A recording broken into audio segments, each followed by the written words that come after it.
Face à la menace terroriste dans les pays du Sahel, les armées ont l'obligation de travailler main dans la main.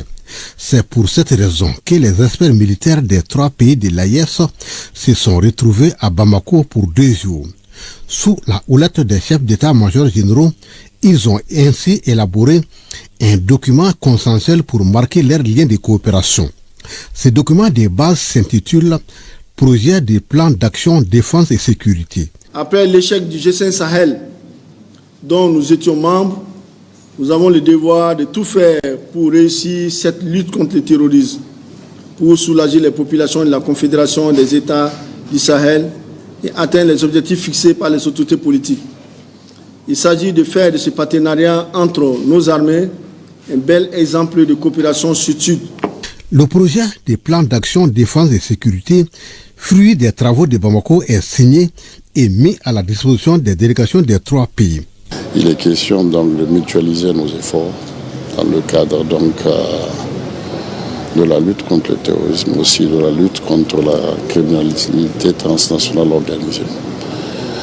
Les experts ont réfléchi pendant 2 jours pour trouver donc des mécanismes conjoints qui peuvent nous permettre d'être plus efficaces dans le cadre de cette lutte commune.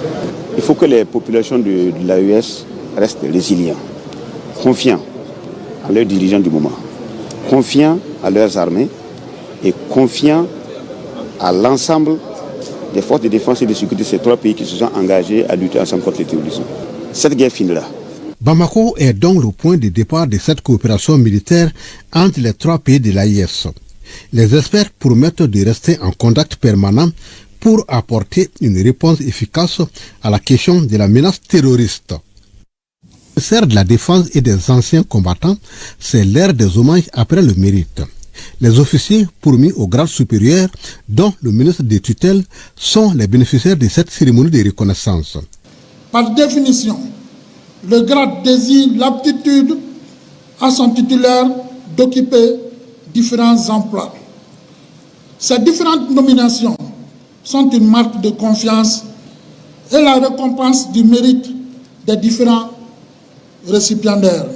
Ils seront dignes de la confiance placée en eux et œuvreront sans relâche à la consolidation des acquis des forces armées maliennes et de sécurité dans le cadre des nouvelles orientations politiques visant à restaurer la paix au Mali et dans l'espace sahélien à travers l'AES.